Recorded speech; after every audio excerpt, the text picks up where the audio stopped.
श्री गणेशाय नमः। श्री जानकी वल्लभो विजयते। आइए भक्तों, श्री रामचरितमानस का 5वां अध्याय सुंदरकांड आरंभ करें। श्लोक।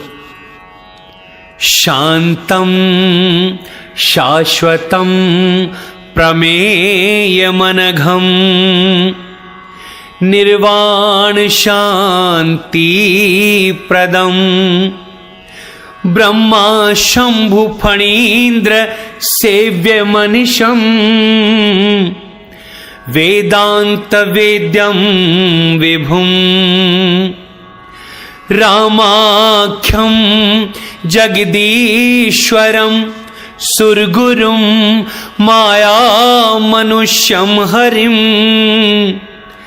वंदेहं करुणाकरं रघुवरं भूपाल चूड़ामणिं। शांत, सनातन, अप्रमेय यानी प्राणों से परे, निष्पाप, मोक्ष रूप, परम शांति देने वाले ब्रह्मा, शंभु और शेष जी से निरंतर सेवित, वेदांत के द्वारा जानने योग्य, सर्वव्यापक, देवताओं में सबसे बड़े, माया से मनुष्य रूप में दिखने वाले, समस्त पापों को हरने वाले, करुणा की खान, रघुकुल में श्रेष्ठ तथा राजाओं के शिरोमणि राम कहलाने वाले जगदीश्वर की मैं वंदना करता हूं। नान्या स्पृहा रघुपते हृदये स्मदीये सत्यं वदामि च भवान् खिलान्तरात्मा भक्तिं प्रयच्छ रघुपुंगवः निर्भराम मे कामादिदोषरहितं कुरु मानसं च। हे रघुनाथ जी, मैं सत्य कहता हूं और फिर आप सबके अंतर आत्मा ही हैं। सब जानते ही हैं कि मेरे हृदय में दूसरी कोई इच्छा नहीं। हे रघुकुल श्रेष्ठ, मुझे अपनी निर्भरा अर्थात पूर्ण भक्ति दीजिए और मेरे मन को काम आदि दोषों से रहित कीजिए।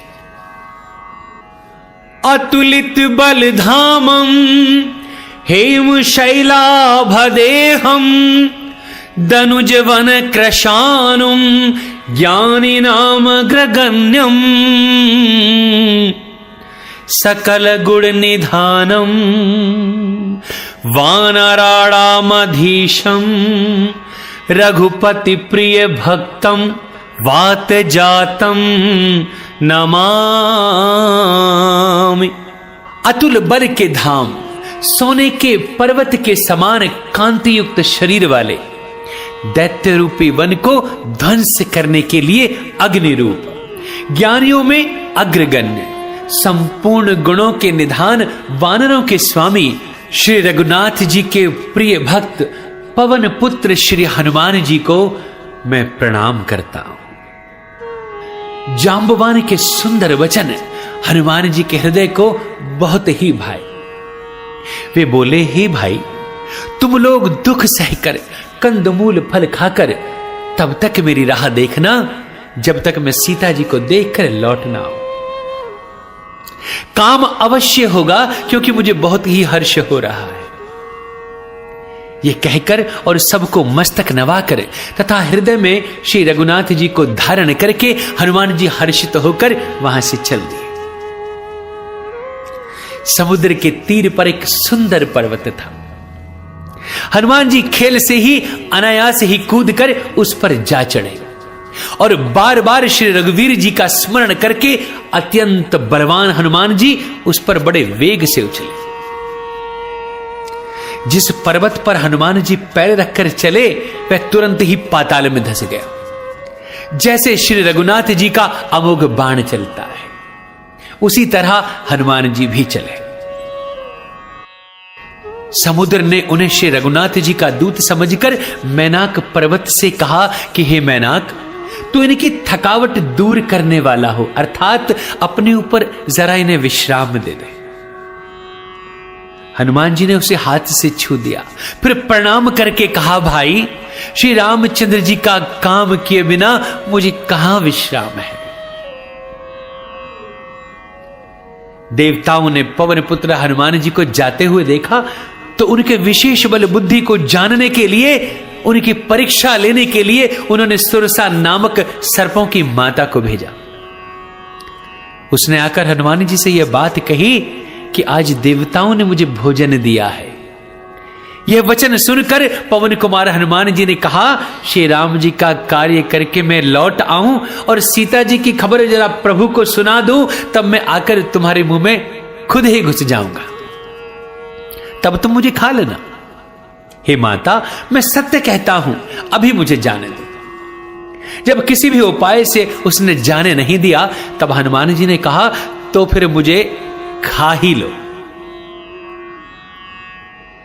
कि जो जान भरी ते ही बदनु पसारा, कपितनु कीन दुगुन विस्तारा। उसने योजन भर यानी 4 कोस में मुंह फैला लिया। तब हनुमान जी ने अपने शरीर को उससे दूना बढ़ा लिया। उसने 16 योजन का मुख किया, हनुमान जी तुरंत ही 32 योजन के हो गए। जैसे जैसे सुरसा मुख का विस्तार बढ़ाती जाती थी, हनुमान जी इससे दूना रूप दिखलाते थे। उसने 100 योजन अर्थात 400 कोस का मुख किया। तब हनुमान जी ने बहुत ही छोटा रूप धारण कर लिया और वे उसके मुंह में घुसकर तुरंत फिर बाहर निकल आए और उसे सिर निवाकर विदा मांगने लगे। तब उसने कहा कि हे हनुमान, मैंने तुम्हारे बुद्धि और बल का भेद पा लिया है, जिसके लिए देवताओं ने मुझे यहां भेजा था। राम काज सब करिहु, तुम बल बुद्धि निधान, आशीष देई गई सो हर्ष चले हनुमान।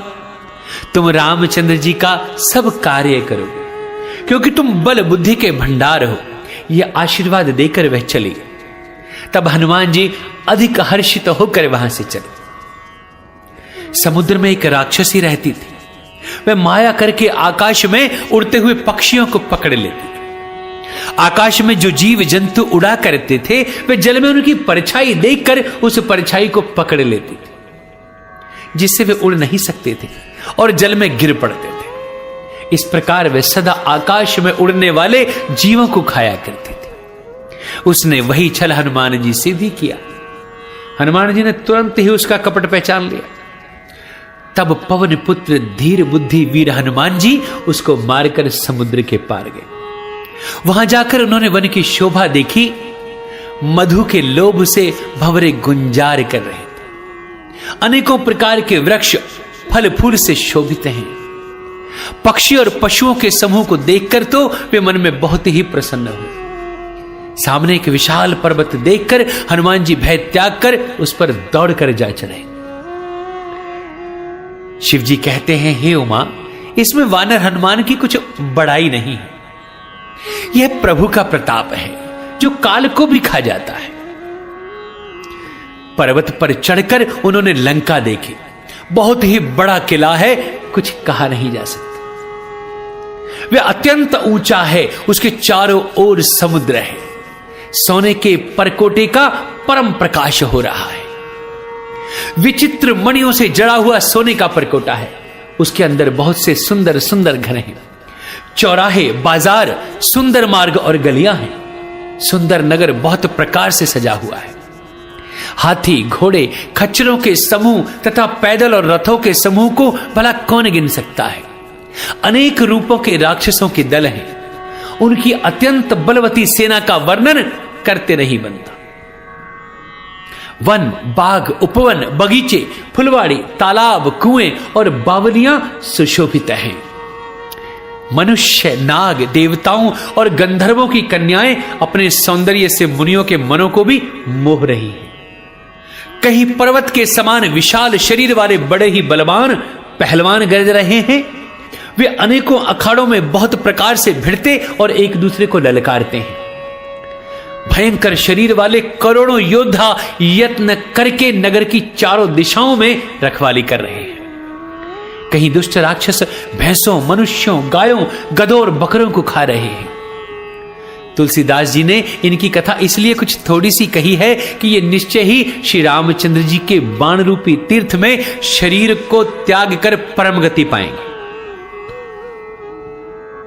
नगर के बहुसंख्यक रखवालों को देखकर हनुमान जी के मन में एक विचार आया कि क्यों ना अत्यंत छोटा रूप धरूं और रात के समय नगर में प्रवेश करूं। तब हनुमान जी मच्छर के समान छोटे हो गए और नर रूप से लीला करने वाले भगवान श्री रामचंद्र जी का स्मरण करके लंका को चले। अब लंका के द्वार पर लंकनी नाम की एक राक्षसी रहती थी। वह बोली, मेरा निरादर करके बिना मुझसे पूछे भाई कहां चला जा रहा है? हे मूर्ख, तूने मेरा भेद नहीं जाना? जहां तक जितने चोर हैं वे सब मेरे आहार हैं। तब महाकपि हनुमान जी ने उसे एक घूंसा मारा, जिससे वह खून की उल्टी करती हुई पृथ्वी पर वहीं लुढ़क गई। वह लंकनी फिर अपने को संभाल कर उठी और डर के मारे हाथ जोड़कर विनती करने लगी और कहने लगी, रावण को जब ब्रह्मा जी ने वर दिया था तब चलते समय उन्होंने मुझे राक्षसों के विनाश की यह पहचान बता दी थी कि जब तू बंदर के मारने से व्याकुल हो जाए तब तू राक्षसों का संगार हुआ जान लेना। हे तात, मेरे बड़े पुण्य हैं जो मैं श्री रामचंद्र जी के दूत यानी आपको नेत्रों से देख पा रही। हे तात, स्वर्ग और मोक्ष के सब सुखों को तराजू में एक पलड़े में रखा जाए तो भी वे सब मिलकर दूसरे पलड़े पर रखे हुए उस सुख के बराबर नहीं हो सकते जो क्षण मात्र के सत्संग से होता है।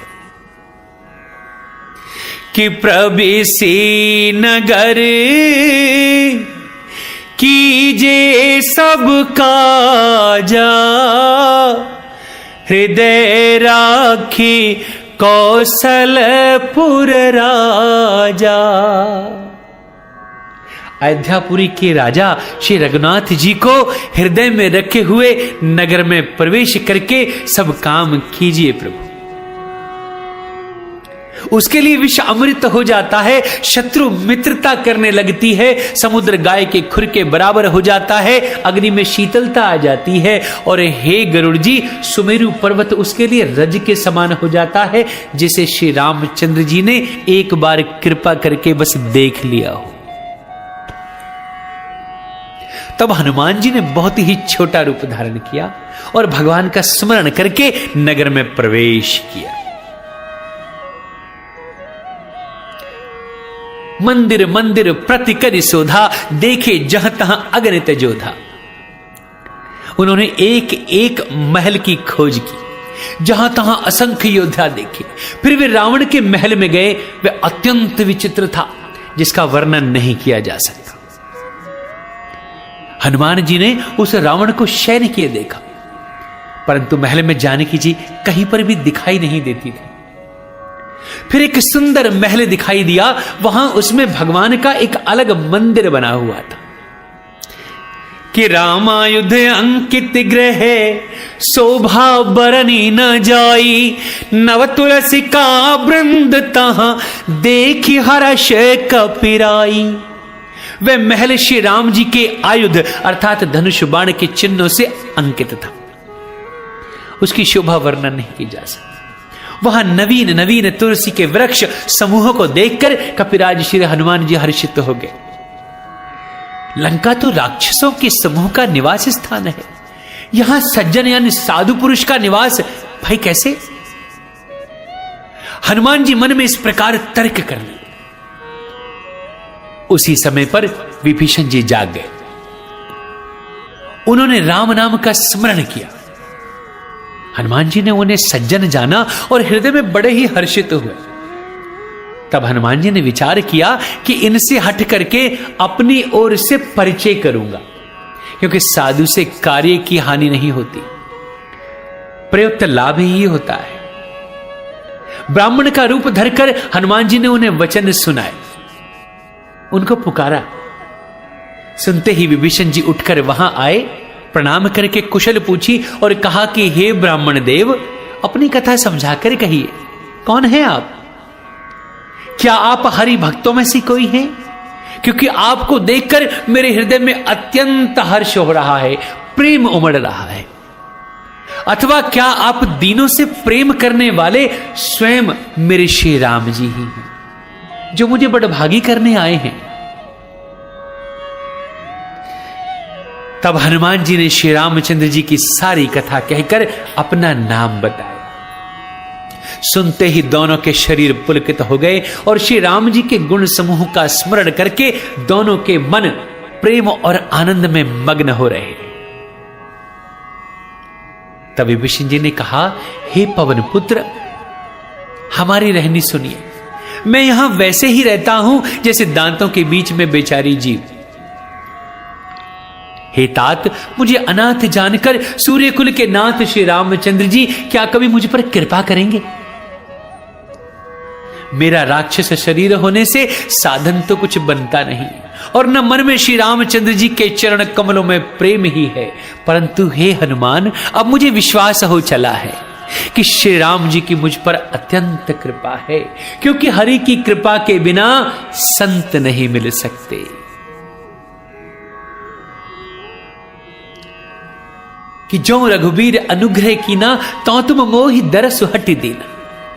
जब रघुबीर जी ने कृपा की है तभी तो आपने मुझे हट करके अपनी ओर से दर्शन दिए। तब हनुमान जी ने कहा, हे विभीषण जी सुनिए, प्रभु की यही रीति है कि वे सेवक पर सदा ही प्रेम किया करते हैं। तब हनुमान जी ने कहा कि कहूं कवन में परम कुलीना, कपि चंचल सबहि विधिहीना।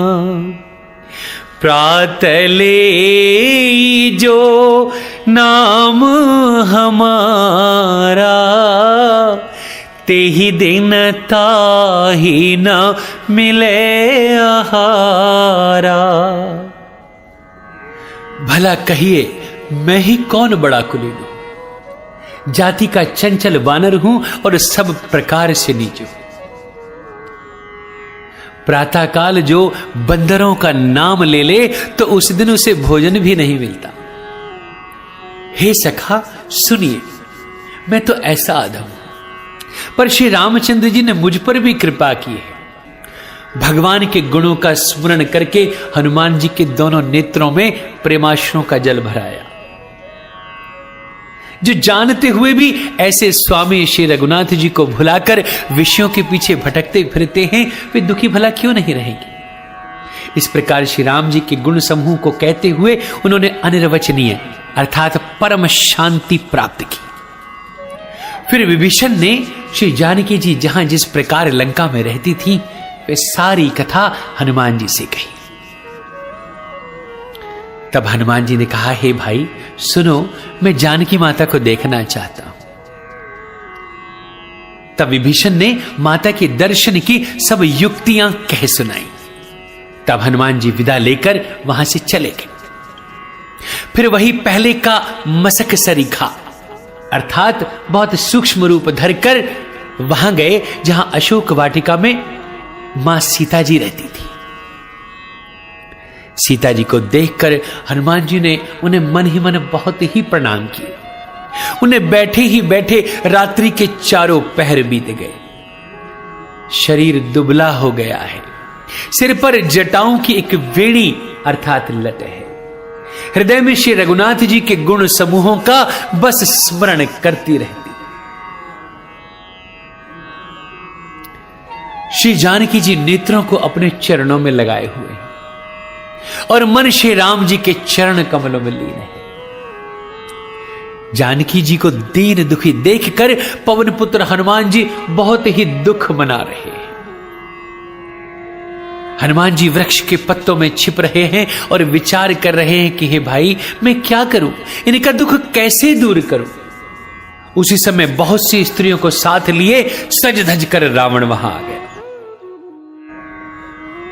उस दुष्ट ने सीता जी को बहुत प्रकार से समझाया, साम दान भय और भेद दिखलाया। रावण ने कहा, हे सुमुखी, हे सयानी, सुनो, मंदोदरी आदि सब रानियों को मैं तुम्हारी दासी बना दूंगा, यह मेरा प्रण है। तुम एक बार बस मेरी ओर देखो तो सही। अपने परम स्नेही कौशलाधीश श्री रामचंद्र जी का स्मरण करके जानकी जी तिनके की आड़ लेकर कहने लगी, हे दशमुख सुन, जुगनू के प्रकाश से कभी कमलिनी खिल सकती है। जानकी जी फिर कहती हैं, तू अपने लिए भी ऐसा ही मन में समझ ले। अरे दुष्ट, तुझे रघुवीर के बाणों की खबर नहीं है। रे पापी, तू मुझे सूने में हर लाया है। अरे अधम निर्लज्ज, तुझे लज्जा नहीं आती। अपने को जुगनू के समान और श्री रामचंद्र जी को सूर्य के समान सुनकर और सीता जी के कठोर वचनों को सुनकर रावण तलवार निकालकर बड़े गुस्से में आकर बोला, सीता, तूने मेरा अपमान किया है, मैं तेरा सिर इस कठोर कृपाण से काट दूंगा, नहीं तो जल्दी मेरी बात मान ले। हे सुमुखी, नहीं तो जीवन से हाथ धोना पड़ेगा। तब सीता जी ने कहा, हे दशग्रीव, प्रभु की भुजा जो श्याम कमल की माला के समान सुंदर और हाथी की सूंड के समान पुष्ट तथा विशाल है, या तो वह भुजा ही मेरे कंठ में पड़ेगी या तेरी भयानक तलवार। रेशट सुन, यही मेरा सच्चा प्रण है। सीता जी ने कहा, हे चंद्रहास तलवार, श्री रघुनाथ जी के विरह की अग्नि से उत्पन्न मेरी बड़ी भारी जलन को तू हर ले। हे तलवार, तू शीतल, तीव्र और श्रेष्ठ धारा बहाती है, अर्थात तेरी धारा ठंडी और तेज है, तू मेरे दुख के बोझ को हर ले। सीता जी के वचन सुनते ही वह मारने दौड़ा। तब मैं दानव की पुत्री मंदोदरी ने नीति कहकर उसे समझाया। तब रावण ने सब राक्षसियों को बुलाकर कहा कि जाकर सीता को बहुत प्रकार से भय दिखलाओ। यदि महीने भर में यह कहा न माने तो मैं इसे तलवार निकालकर मार डालूं। यों कहकर रावण घर चला गया। यहां राक्षसियों के समूह बहुत से बुरे रूप धरकर सीता जी को भय दिखला रही। उनमें एक त्रिजटा नामक राक्षसी थी। उसके श्री रामचंद्र जी के चरणों में बहुत अधिक प्रीति थी और वह विवेक ज्ञान में निपुण थी। उसने सबों को बुलाकर अपना एक स्वप्न सुनाया और कहा, सीता जी की सेवा करके अपना कल्याण कर लो। मैंने रात स्वप्न में देखा कि एक बंदर ने लंका जला दी है, राक्षसों की सारी सेना मार डाली गई है, रावण नंगा है और गधे पर सवार है, उसके सिर मुंडे हुए हैं और 20 भुजाएं कटी हुई हैं। इस प्रकार से वह दक्षिण दिशा की ओर जा रहा है और मानो लंका विभीषण ने पाई है। नगर में श्री रामचंद्र जी की दुहाई मच गई है। तब प्रभु ने सीता जी को बुला भेजा। मैं पुकार कर निश्चय के साथ कहती हूं कि यह स्वप्न 4 दिनों बाद सत्य होकर रहेगा। उसके वचन सुनकर वे सब राक्षसियां डर गईं और जानकी जी के चरणों में गिर पड़ी और उसके बाद वे सब जहां तहां चले गए। सीता जी मन में सोच करने लगी कि 1 महीना बीत जाने पर नीच राक्षस रावण मुझे मार डालेगा। तब सीता जी हाथ जोड़कर त्रिजटा से बोली, हे माता, तू मेरी विपत्ति की संगिनी है, जल्दी कोई ऐसा उपाय कर जिससे मैं शरीर छोड़ सकूं। विरह असह हो चला है, अब यह सहा नहीं जाता। काठ लाकर चिता बनाकर सजा दे, हे माता, फिर उसमें आग लगा दे। हे सयानी, तू मेरी प्रीति को सत्य कर दे। रावण की शूल के समान दुख देने वाली वाणी कानों से भला कौन सुने। सीता जी के वचन सुनकर त्रिजटा ने चरण पकड़कर उन्हें समझाया और प्रभु का प्रताप, बल और स्वयं उसको सुनाया और कहा, हे सुकुमारी, सुनो, रात्रि के समय आग नहीं मिलेगी। ऐसा कहकर वे अपने घर चली गई। सीता जी मन ही मन कहने लगी कि क्या करूं, विधाता ही विपरीत हो गया है। न आग मिलेगी न पीड़ा मिटेगी। आकाश में अंगारे प्रकट दिखाई दे रहे हैं, पर पृथ्वी पर एक भी तारा नहीं आता। चंद्रमा अग्नि में है, किंतु वह भी मानो मुझे हतभागिनी जानकर आग नहीं बरसाता। हे अशोक वृक्ष, मेरी विनती सुनो, मेरा शोक हर लो और अपना अशोक नाम सत्य कर दो। तेरे नए नए कोमल पत्ते अग्नि के समान हैं। अग्नि दे, विरह रोग का अंत मत कर, अर्थात विरह रोग को बढ़ाकर सीमा तक ना पहुंचा। सीता जी को विरह से परम व्याकुल देखकर वह क्षण हनुमान जी को कल्प के समान बीत रहा है। तब हनुमान जी ने हृदय में विचार कर मां सीता जी के सामने अंगूठी डाल दी। मानो अशोक ने जैसे अंगारा दे दिया। यह समझकर सीता जी ने हर्षित होकर उठकर उसे हाथ में ले लिया।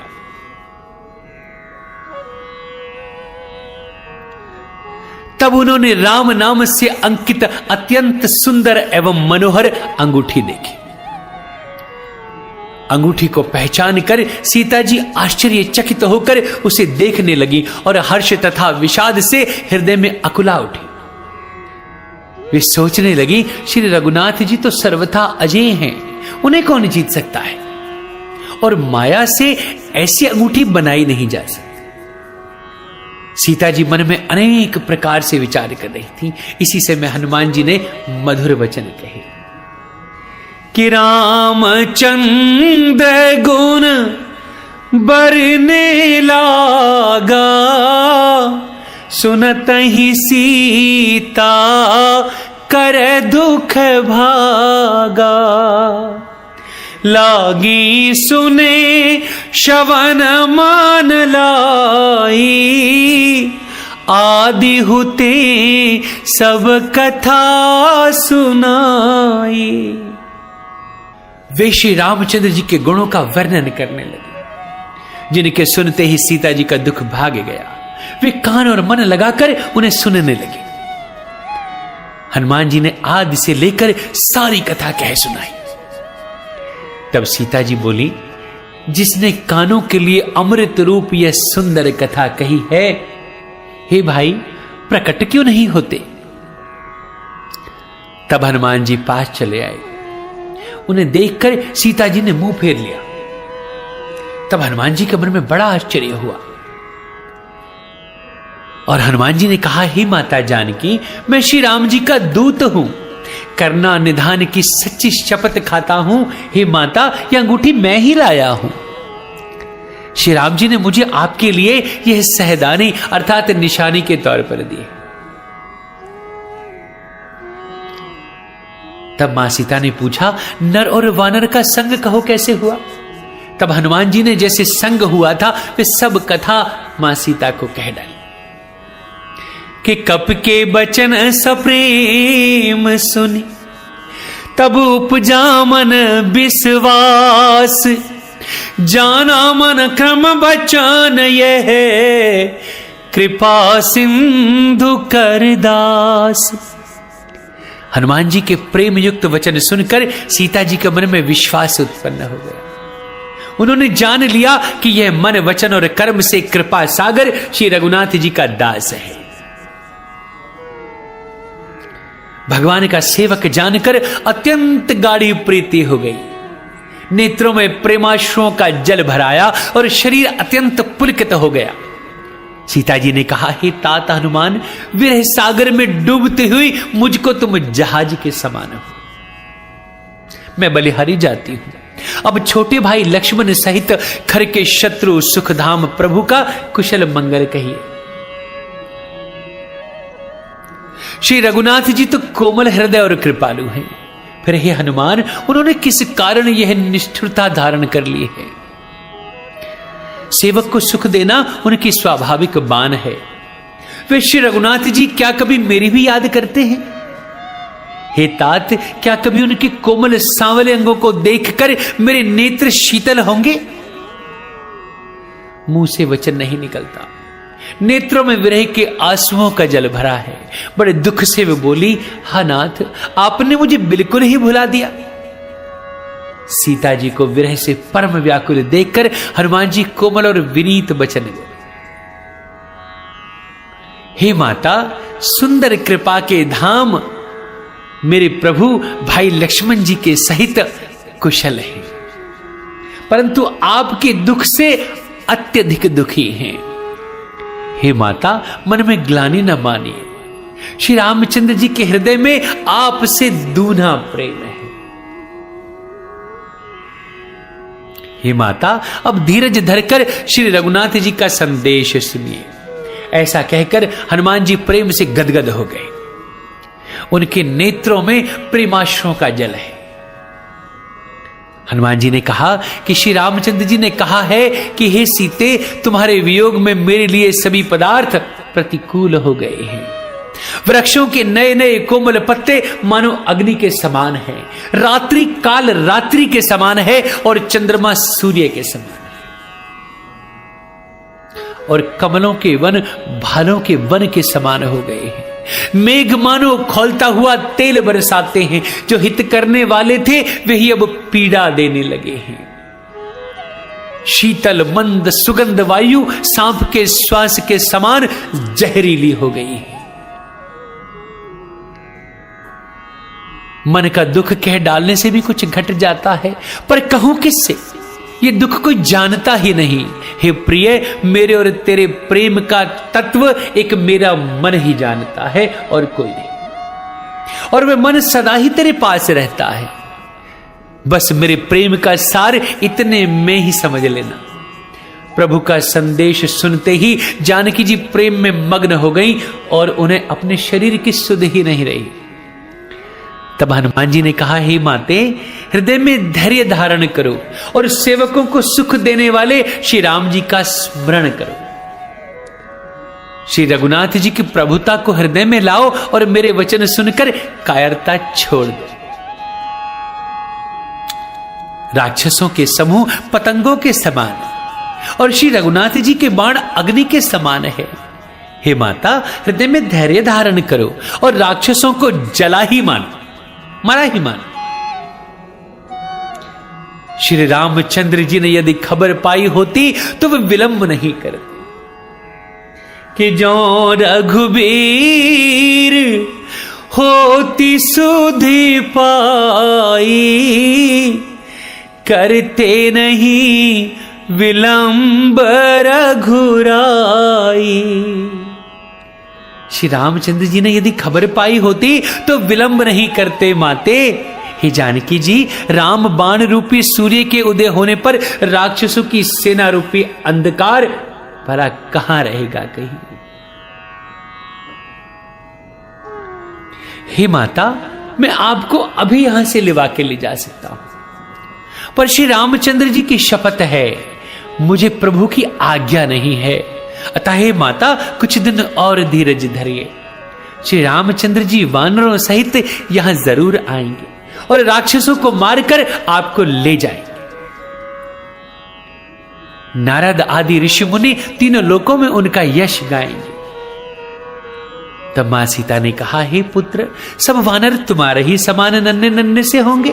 राक्षस तो बहुत बड़े बलवान हैं, बहुत वीर है, योद्धा है, कि मोरे हृदय परम संदेहा, सूर्य कपि प्रगट कीन निज देहा। अतः मेरे हृदय में बड़ा भारी संदेह हो रहा है कि तुम जैसे बंदर राक्षसों को भला कैसे जीतेंगे। यह सुनते ही हनुमान जी ने अपना शरीर प्रकट किया। सोने के पर्वत के आकार का अत्यंत विशाल शरीर बनाया, जो युद्ध में शत्रुओं के हृदय में भय उत्पन्न करने वाला है, अत्यंत बलवान और वीर है। तब उसको देखकर मां सीता जी के मन में विश्वास हुआ। हनुमान जी ने फिर छोटा रूप धारण किया और कहा, हे माता सुनो, वानरों में बहुत बल बुद्धि नहीं होती है, परंतु प्रभु के प्रताप से बहुत छोटा सर्प भी गरुड़ को खा सकता है। भक्ति, प्रताप, तेज और बल से सनी हुई हनुमान जी की वाणी सुनकर सीता जी के मन में अपार संतोष हुआ। उन्होंने श्री राम जी के प्रिय जानकर हनुमान जी को आशीर्वाद दिया कि हे तात, तुम बल और शील के निधान हो जाओ। हे पुत्र, तुम अजर अमर और गुणों के खजाने हो। श्री रघुनाथ जी तुम पर बहुत कृपा करें, प्रभु कृपा करें। ऐसा कानों से सुनते ही हनुमान जी पूर्ण प्रेम में मग्न हो गए। हनुमान जी ने बार बार सीता जी के चरणों में सिर नवाया और फिर हाथ जोड़कर कहा, हे माता, अब मैं कृतार्थ हो गया। आपका आशीर्वाद अमोघ है, यह बात प्रसिद्ध है। हे माता सुनो, सुंदर फल वाले वृक्षों को देखकर अब मुझे बड़ी भारी भूख लगाई। सीता जी ने कहा, हे बेटा सुनो, बड़े भारी योद्धा राक्षस इस वन की रखवाली करते हैं। हनुमान जी ने कहा, हे माता, यदि आप मन में सुख माने तो मुझे उनका भय तो बिल्कुल नहीं है। हनुमान जी को बुद्धि और बल में निपुण देखकर तब मां जानकी ने कहा कि जाओ हे तात, श्री रघुनाथ जी के चरणों को हृदय में धारण करके और मीठे फल खा लो। तब हनुमान जी सीता जी को सिर नवाकर और वहां से बाग में घुस गए। फल खाए और वृक्षों को तोड़ने लगे। वहां बहुत से योद्धा रखवाले थे, उनमें से कुछ को मार डाला और कुछ ने जाकर रावण से तब पुकार की और कहा कि हे नाथ, एक बड़ा भारी बंदर आया है, उसने अशोक वाटिका उजाड़ ही डाली है। फल खाए वृक्षों को उखाड़ डाला और रखवालों को मसल मसल कर जमीन पर डाल दिया। अब यह सुनकर रावण ने बहुत से योद्धा भेजे। उन्हें देखकर हनुमान जी ने गर्जना की और हनुमान जी ने सब राक्षसों को मार डाला और कुछ जो अधमरे थे चिल्लाते हुए भाग गए। फिर रावण ने अक्षय कुमार को भेजा। वे असंख्य श्रेष्ठ योद्धाओं को साथ लेकर वहां से चला। उसे आते देखकर हनुमान जी ने एक वृक्ष हाथ में लेकर ललकारा और उसे मारकर महाध्वनि से गर्जना की कि कछु मारे सी कछु मर देसी, कछु मिली ऐसी धरी धूर, कछु पुनि जाए पुकारे, प्रभु मर कट बल भूर। उन्होंने सेना में कुछ को मार डाला, कुछ को मसल डाला और कुछ को पकड़ पकड़ कर धूल में मिला दिया। कुछ ने फिर जाकर पुकार की कि हे प्रभु, बंदर तो बहुत अधिक बलशाली है। पुत्र का वध सुनकर रावण क्रोधित हो उठा और उसने अपने जेठे पुत्र मेघनाद को भेजा और उससे कहा कि हे पुत्र, मारना नहीं, उसे बांध लाना, उस बंदर को देखा जाए कि कहां का है। इंद्र को जीतने वाला अतुलनीय योद्धा मेघनाथ अब हनुमान जी को पकड़ने चला। भाई का मारा जाना सुन उसे बहुत ही क्रोध है। हनुमान जी ने देखा कि अब की भयानक योद्धा आया है, तब वे कटकटाकर गरजे और दौड़े।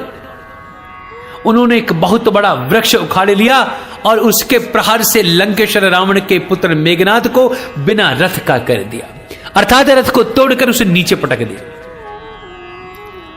उसके साथ जो बड़े बड़े योद्धा थे उनको पकड़ पकड़ कर हनुमान जी ने अपने शरीर से मसला।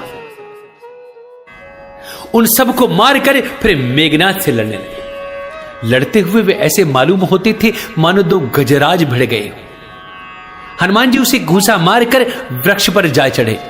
उसको क्षण भर के लिए मूर्छा आ गई। फिर उठकर उसने बहुत सी माया रची, परंतु पवन के पुत्र उससे जीते नहीं जाते। कि ब्रह्म अस्त्र ते ही साधा, कपि मन कीन विचार, जौन ब्रह्म सर मानऊ, महिमा मिटई अपार। अंत में उसने ब्रह्मास्त्र का संधान किया। तब हनुमान जी ने मन में विचार किया कि यदि ब्रह्मास्त्र को नहीं मानता हूं तो उसकी अपार महिमा मिट जाए। उसने हनुमान जी को ब्रह्म बाण मारा, जिसके लगते ही वह वृक्ष से नीचे गिर पड़े, परंतु गिरते समय भी उन्होंने बहुत सी सेना मार डाली। जब उसने देखा कि हनुमान जी मूर्छित हो गए हैं, तब वे उनको नागपाश से बांध कर ले आए। भगवान शिव कहते हैं, हे भवानी सुनो, जिनका नाम जप कर ज्ञानी मनुष्य संसार के बंधन को काट डालते हैं, उनका दूत कहीं बंधन में आ सकता है? किंतु प्रभु के कार्य के लिए हनुमान जी ने स्वयं अपने को बंधा लिया। बंदर का बांधा जाना सुनकर राक्षस दौड़े और कौतुक के लिए सब सभा में आए। हनुमान जी ने जाकर रावण की सभा देखी, उसकी अत्यंत प्रभुता कुछ कही नहीं जाती। देवता और दिक्पाल हाथ जोड़े बड़ी नम्रता के साथ भयभीत हुए सब रावण की भौं ताक रहे हैं। उसका प्रताप देखकर भी हनुमान जी के मन में जरा भी डर नहीं है। वे ऐसे निशंक खड़े रहे जैसे सर्पों के समूह में गरुड़ निशंक अर्थात निर्भय रहते। हनुमान जी को देखकर रावण दुर्वचन कहता हुआ खूब हंसा, फिर पुत्र का वध का स्मरण किया तो उसके हृदय में विषाद उत्पन्न हो गया। तब लंकापति रावण ने कहा, रे वानर, तू कौन है? किसके बल पर तूने वन को उजाड़ कर नष्ट कर डाला? क्या तूने कभी मुझे अर्थात मेरा नाम और यश कानों से नहीं सुना? रे शठ, मैं तुझे अत्यंत निडर देख रहा हूं। तूने किस अपराध से राक्षसों को मारा? रे मूर्ख, बता, क्या तुझे प्राण जाने का भय नहीं है? तब हनुमान जी ने कहा, हे रावण, सुन, जिनका बल पाकर माया संपूर्ण ब्रह्मांडों के समूह की रचना करती है, जिनके बल से हे दशशीष ब्रह्मा विष्णु महेश सृष्टि का सृजन पालन और संहार करते हैं, जिनके बल से सहस्त्र मुख वाले शेष जी पर्वत और वन सहित समस्त ब्रह्मांड को सिर पर धारण करते हैं, जो देवताओं की रक्षा के लिए नाना प्रकार की देह धारण करते हैं और जो तुम्हारे जैसे मूर्खों को शिक्षा देने वाले हैं, जिन्होंने शिव जी के कठोर धनुष को तोड़ डाला और उसी के साथ राजाओं के समूह का गर्व चूर्ण कर दिया, जिन्होंने खर दूषण तृष्णा और बाली को मार डाला जो सबके सब अतुलनीय बलवान थे, जिनके लेश मात्र बल से तुमने समस्त चराचर जगत को जीत लिया और जिनकी प्रिय पत्नी को तुम चोरी से हर लाए हो, मैं उन्हीं का दूत हूं। मैं तुम्हारी प्रभुता खूब जानता हूं। सहस्त्रबाहु से तुम्हारी लड़ाई हुई थी और बाली से युद्ध करके तुमने यश प्राप्त किया था। अब हनुमान जी के मार्मिक वचन सुनकर रावण ने हंसकर बात टाल दी। हे राक्षसों के स्वामी, मुझे भूख लगी थी, इसलिए मैंने फल खाए और वानर स्वभाव के कारण वृक्ष तोड़े। हे निशाचरों के मालिक, देह सबको परम प्रिय है। कुमार्ग पर चलने वाले राक्षस जब मुझे मारने लगे, तब जिन्होंने मुझे मारा उनको मैंने भी मारा। उस पर तुम्हारे पुत्र ने मुझको बांध लिया, परंतु मुझे बांधे जाने की कुछ भी लज्जा नहीं है। मैं तो अपने प्रभु का कार्य किया चाहता हूं। हे रावण, मैं हाथ जोड़कर तुझसे विनती करता हूं कि तुम अभिमान छोड़कर मेरी सीख सुनो। तुम अपने पवित्र कुल का विचार करके देखो और भ्रम को छोड़कर भक्त भयहारी भगवान को भजो, जो देवता राक्षस और समस्त चराचर को खा जाता है। वे काल बिजली के डर से अत्यंत डरता है। उनसे कदापि वैर न करो और मेरे कहने से जानकी जी को दे दो। घर के शत्रु श्री रघुनाथ जी शरणागतों के रक्षक और दया के समुद्र हैं। शरण जाने पर प्रभु तुम्हारा अपराध भुलाकर तुम्हें अपनी शरण में रख ले। तुम श्री राम जी के चरण कमलों को हृदय में धारण करो और लंका का अचल राज्य करो। ऋषि पुलस्त्य जी का यश निर्मल चंद्रमा के समान है, उस चंद्रमा में तुम कलंक न बनो।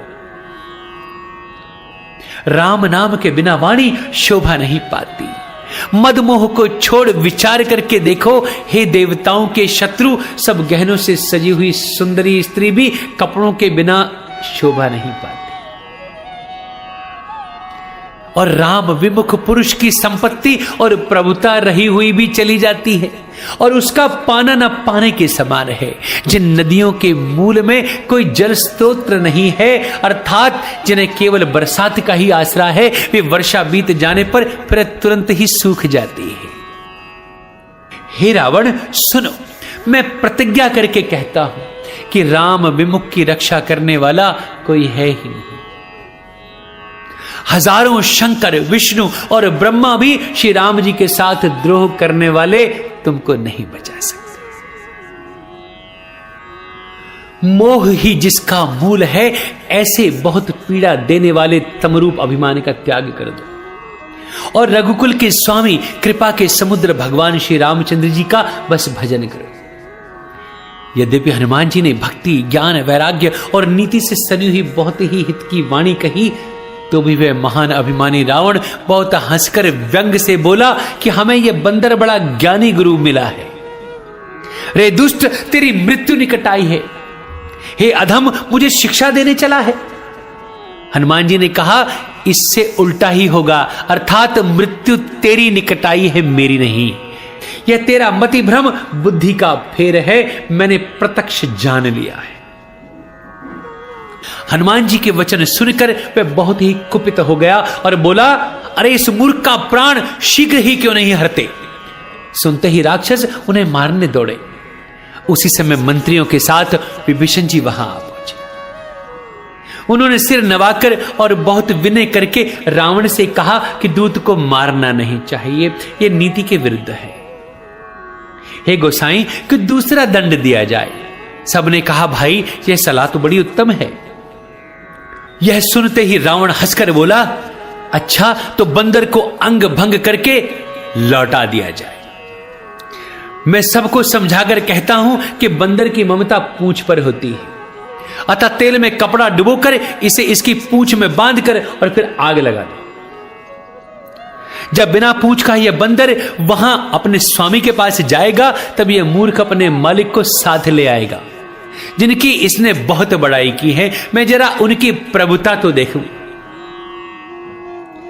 यह वचन सुनते ही हनुमान जी मन में अधिक मुस्कुरा रहे हैं और मन ही मन बोले कि मैं जान गया, सरस्वती जी इसे ऐसी बुद्धि देने में सहायक हुई हैं।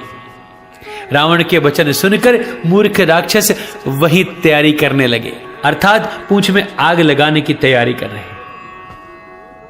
पूंछ के लपेटने में इतना कपड़ा और घी तेल लगा कि नगर में कपड़ा ही खत्म हो गया, घी भी खत्म हो गया और तेल भी नहीं रहा। हनुमान जी ने ऐसा खेल किया कि पूंछ बढ़ गई, अर्थात लंबी हो गई। नगर निवासी लोग तमाशा देखने आए। वे हनुमान जी को पैर से ठोकर मारते हैं और उनकी बहुत हंसी करते हैं। ढोल बजाते हैं, सब लोग तालियां पीटते हैं। हनुमान जी को नगर में फिराकर फिर पूंछ में आग लगा दी। अग्नि को जलते हुए देखकर हनुमान जी तुरंत ही बहुत छोटे रूप में हो गए। बंधन से निकलकर वे सोने की अटारियों पर जा चढ़े। उनको देखकर राक्षसों की स्त्रियां भयभीत होकर भाग रही हैं। उस समय भगवान की प्रेरणा से 49 पवन चले, अर्थात 49 प्रकार की हवा बह रही है। हनुमान जी अट्टहास करके गरजे और बढ़कर आकाश से जा लगे। देह बड़ी विशाल परंतु बहुत ही हल्की, अर्थात फुर्तीली हो गई है। वे दौड़कर एक महल से दूसरे महल पर चढ़ जाते हैं। नगर जल रहा है, लोग बेहाल हो रहे हैं। आग की करोड़ों भयंकर लपटें झपट रही हैं। हाय बप्पा, हाय मैया, इस अवसर पर हमें कौन बचाएगा? चारों ओर यही पुकार सुनाई पड़ रही है। हमने तो पहले ही कहा था यह वानर नहीं है, वानर का रूप धरे कोई देवता है। साधु के अपमान का यह फल है कि नगर अनाथ के नगर की तरह जल रहा है। हनुमान जी ने एक ही क्षण में सारा नगर जला डाला। अगर कुछ बचा रहा तो बस एक विभीषण का घर, जो नहीं जलाया। भगवान शिव कहते हैं, पार्वती जिन्होंने अग्नि को बनाया, हनुमान जी उन्हीं के दूत हैं, इसी कारण से वे अग्नि से जले नहीं। हनुमान जी ने उलट पलट कर सारी लंका जला दी और फिर समुद्र में जाकर कूद गए। कि पूंछ बुझाई खोई श्रम, धरि लघु रूप बहोरी, जनक सुता के आगे ठाड़ भयऊ कर जोरी।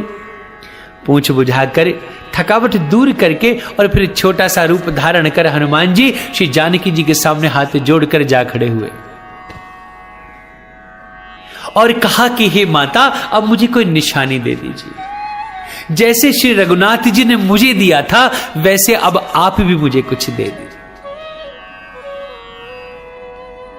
तब मां सीता जी ने चूड़ामणि उतार कर दी और हनुमान जी ने उसको हर्षपूर्वक ले लिया। और मां सीता ने कहा कि कहे हुतात अस मोर प्रणामा, सब प्रकार प्रभु पूरन कामा।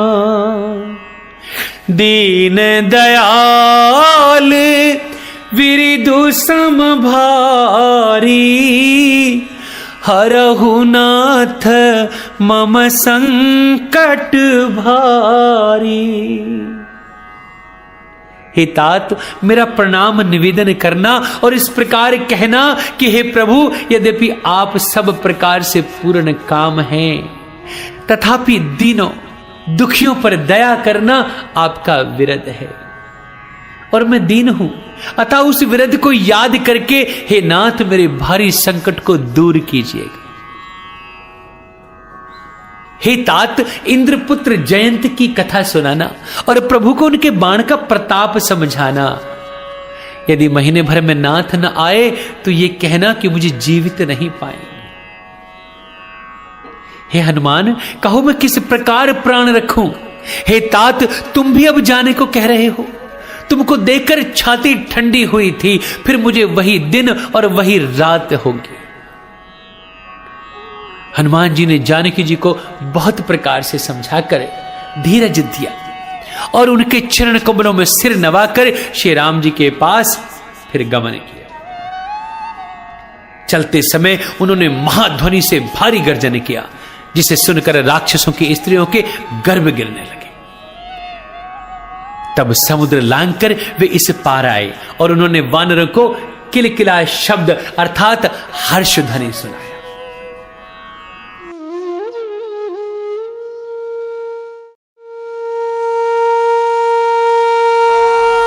तब समुद्र लांघकर वे इस पार आए और उन्होंने वानरों को किलकिला शब्द अर्थात हर्ष ध्वनि सुनाया। हनुमान जी को देखकर सब हर्षित हो गए और तब वानरों ने अपना नया जन्म समझा। हनुमान जी का मुख प्रसन्न है और शरीर में तेज विराजमान है, जिससे उन्होंने समझ लिया कि ये श्री रामचंद्र जी का कार्य करके ही आए हैं।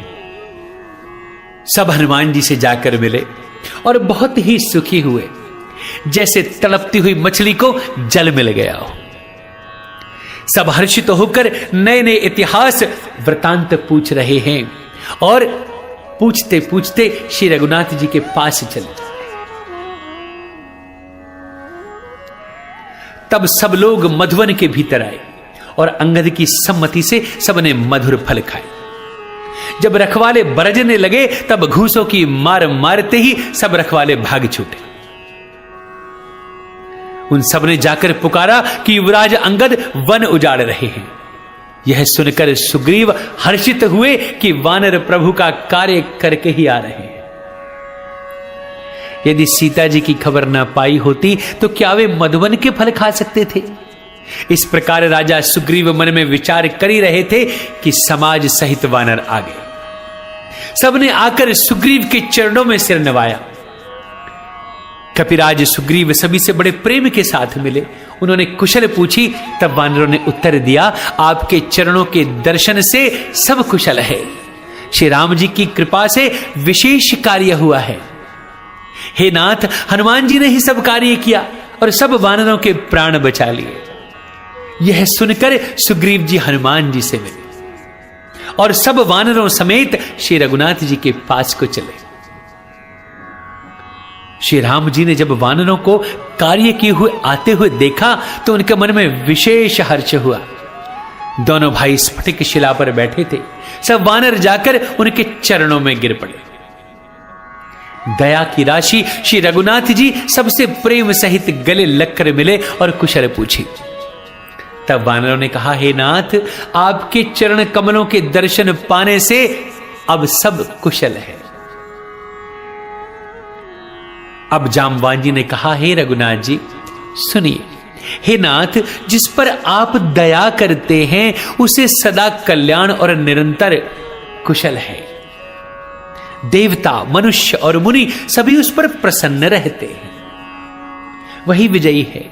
वही विनयी है और वही गुणों का समुद्र बन जाता है। उसी का सुंदर यश तीनों लोकों में प्रकाशित होता है। प्रभु की कृपा से सब कार्य हो गया है। आज हमारा जन्म सफल हो गया है। हे नाथ, पवन पुत्र हनुमान जी ने जो करनी की है उसका 1000 मुखों से भी वर्णन नहीं किया जा सकता। तब जामवान ने हनुमान जी के सुंदर चरित्र श्री रघुनाथ जी को सुनाए। वे चरित्र सुनने पर कृपानिधि श्री रामचंद्र जी के मन को बहुत अच्छा लगा। उन्होंने हर्षित होकर हनुमान जी को फिर हृदय से लगा लिया और कहा, हे तात, कहो सीता किस प्रकार रहती है और अपने प्राणों की रक्षा कैसे करती है। तब हनुमान जी ने कहा, आपका नाम रात दिन पहरा देने वाला है प्रभु। आपका ध्यान ही किवाड़ है। नेत्रों को अपने चरणों में लगाए रहती हैं, यही ताला लगा रखा है। फिर प्राण जाए तो किस मार्ग से। चलत मोही चूड़ामणि दीनी, रघुपति हृदय लाई सोई लीनी। कि नाथ जुगल लोचन भरी बारी, बचन कहे कछु जनक कुमारी। चलते समय उन्होंने मुझे चूड़ामणि उतार कर दी प्रभु, और श्री रघुनाथ जी ने उसे लेकर हृदय से लगा लिया। हनुमान जी ने फिर कहा कि हे नाथ, दोनों नेत्रों में जल भरकर जानकी जी ने मुझसे कुछ वचन भी कहे थे कि छोटे भाई समेत प्रभु के चरण पकड़ना और कहना कि आप दीन बंधु हैं, शरणागत के दुखों को हरने वाले हैं, और मैं मन वचन और कर्म से आपके चरणों की अनुरागिणी हूं। फिर स्वामी, आपने मुझे किस अपराध से त्याग दिया? हाँ, एक दोष मैं अपना अवश्य मानती हूं कि आपका वियोग होते ही मेरे प्राण नहीं गए, किंतु हे नाथ, यह तो नेत्रों का अपराध है जो प्राणों के निकलने में हठपूर्वक बाधा देते हैं। विरह अग्नि है, शरीर रुई है और श्वास पवन है। इस प्रकार यह शरीर क्षण मात्र में जल सकता है, परंतु नेत्र अपने हित के लिए जल बरसा रहे हैं, जिससे विरह की आग से भी देह जलने नहीं। सीता जी की विपत्ति बहुत बड़ी है। हे दीन दयालु, वे बिना कहीं भी अच्छी है, अर्थात कहने से आपको बड़ा क्लेश होगा। हे करुणा निधान, उनका एक एक पल कल्प के समान बीत रहा है। अतः ही प्रभु तुरंत चलिए और अपनी भुजाओं के बल से दुष्टों के दल को जीतकर सीता जी को ले आइए। सीता जी का दुख सुनकर सुख के धाम प्रभु के कमल नेत्रों में जल भराया और वे बोले, मन वचन और शरीर से जिसे मेरी ही गति है, उसे क्या स्वप्न में भी विपत्ति हो सकती है? हनुमान जी ने कहा, हे प्रभु, विपत्ति तो वही है जब आपका भजन स्मरण ना हो। हे प्रभु, राक्षसों की बात ही कितनी है, आप शत्रु को जीत कर जानकी जी को ले आएंगे। तब भगवान ने कहा, हनुमान सुनो, तेरे समान मेरा उपकारी देवता, मनुष्य अथवा मुनि कोई भी शरीरधारी नहीं है। मैं तेरा प्रत्युपकार तो क्या करूं, मेरा मन भी तेरे सामने नहीं हो सकता। हे पुत्र सुन, मैंने मन में खूब विचार करके देख लिया है कि मैं तुझसे उड़न नहीं हो सकता। देवताओं के रक्षक प्रभु बार बार हनुमान जी को देख रहे हैं। नेत्रों में प्रेमाश्रुओं का जल भरा है और शरीर अत्यंत पुलकित हो रहा है। प्रभु के वचन सुनकर और उनके मुख तथा अंगों को देखकर हनुमान जी हर्षित हो रहे हैं और प्रेम में विकल होकर कहा कि हे भगवान, मेरी रक्षा करो, रक्षा करो। ये कहते हुए श्री राम जी के चरणों में गिर पड़े। प्रभु उनको बार बार उठाना चाहते हैं, परंतु प्रेम में डूबे हुए हनुमान जी को चरणों से उठना सुहा ही नहीं रहा है। प्रभु का कर कमल हनुमान जी के सिर पर है। उस स्थिति का स्मरण करके शिव जी प्रेम मग्न हो रहे हैं। फिर मन को सावधान करके शंकर जी अत्यंत सुंदर कथा कहने लगे। हनुमान जी को उठाकर प्रभु ने हृदय से लगाया और हाथ पकड़कर अत्यंत निकट बैठा लिया। हे हनुमान, बताओ तो, रावण के द्वारा सुरक्षित लंका और उसके बड़े बांके किले को तुमने किस प्रकार जलाया? हनुमान जी ने प्रभु को प्रसन्न जाना और वे अभिमान रहित वचन बोले कि साखा मृग के बड़ी मनुसाई, साखा ते साखा पर जाई, नाघि सिंधु हाटक पुरजारा, निश्चर गण बधि विपिन उजारा। बंदर का बस यही बड़ा पुरुषार्थ है कि वे एक डाल से दूसरी डाली पर चला जाता है। मैंने जो समुद्र लांघकर सोने का नगर जलाया और राक्षस गण को मारकर अशोक वन को उजाड़ डाला, ये सब तो हे श्री रघुनाथ जी आप ही का प्रताप है। हे नाथ, इसमें मेरी प्रभुता कुछ नहीं है, मेरी बड़ाई कुछ नहीं है। कि ताकहु प्रभु कछु अगम नहीं, कि जा पर तुम अनुकूल, तब प्रभाव बड़वान लही, जारी सकई खलुतूल। हे प्रभु, जिस पर आप प्रसन्न हो उसके लिए कुछ भी कठिन नहीं है। आपके प्रभाव से रुई, जो स्वयं बहुत जल्दी जल जाने वाली वस्तु है, बड़वानल को निश्चय ही जला सकती है। अर्थात असंभव भी संभव हो सकता है। हे नाथ, मुझे अत्यंत सुख देने वाली अपनी निश्चल भक्ति कृपा करके दीजिए। तब हनुमान जी की अत्यंत सरल वाणी सुनकर हे भवानी, तब प्रभु श्री रामचंद्र जी ने एवमस्तु कहा कि जाओ हनुमान, ऐसा ही होगा। हे उमा, जिसे श्री राम जी का स्वभाव जान लिया, उसे भजन छोड़कर दूसरी बात ही नहीं सुहाती। यह स्वामी सेवक का संवाद जिसके हृदय में आ गया, वही श्री रघुनाथ जी के चरणों की भक्ति पा गया। समझो, प्रभु के वचन सुनकर वानरगण कहने लगे, कृपालु आनंद कंद श्री राम जी की जय हो, जय हो, जय हो। तब श्री रघुनाथ जी ने कपिराज सुग्रीव को बुलाया और कहा कि भैया अब चलने की तैयारी करो। अब विलंब का कोई कारण नहीं है, वानरों को तुरंत आज्ञा दो। भगवान की यह लीला रावण वध की तैयारी देखकर बहुत से फूल बरसाकर और हर्षित होकर देवता आकाश से अपने अपने लोक को चले गए। वानरराज सुग्रीव ने शीघ्र ही वानरों को बुलाया। सेनापतियों के समूह आ गए। वानर भालियों के झुंड अनेक रंगों के हैं और उनमें अतुलनीय बल है। वे प्रभु के चरण कमलों में सिर नवाते हैं। महान बलवान रीछ और वानर गरज रहे हैं।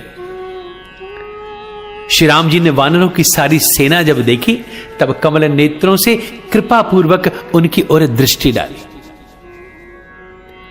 राम कृपा का बल पाकर श्रेष्ठ वानर मानो पंख वाले बड़े पर्वत हो गए। तब श्री राम जी ने हर्षित होकर वहां से प्रस्थान किया। अब अनेक सुंदर और शुभ शकुन हो रहे हैं।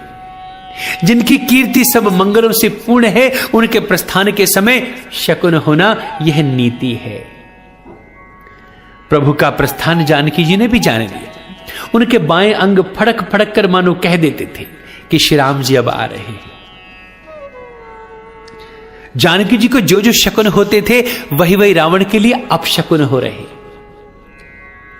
अब सेना चली जा रही है, उसका वर्णन कौन कर सकता है। असंख्य वानर और भालू गर्जना कर रहे हैं। नख ही जिनके शस्त्र हैं, वे इच्छा अनुसार चलने वाले रीछ वानर पर्वतों और वृक्षों को धारण किए कोई आकाश मार्ग से, कोई पृथ्वी पर चले जा रहे हैं। वे सिंह के समान गर्जना कर रहे हैं। उनके चलने और गर्जन से दिशाओं के हाथी विचलित होकर चिंगाड़ रहे हैं। पृथ्वी डोल रही है, पर्वत चंचल हो रहे हैं और समुद्र खलबला उठा है। गंधर्व, देवता, मुनि, नाग, किन्नर सबके सब मन में हर्षित हुए कि अब हमारे दुख टल गए समझो। अनेकों करोड़ भयानक वानर योद्धा कटकटा रहे हैं और करोड़ों ही दौड़ रहे हैं। प्रबल प्रताप कौशलनाथ श्री रामचंद्र जी की जय हो ऐसा पुकारते हुए वे उनके गुण समूहों को गा रहे हैं। परम श्रेष्ठ एवं महान सर्पराज शेष जी भी सेना का बोझ नहीं सह सकते।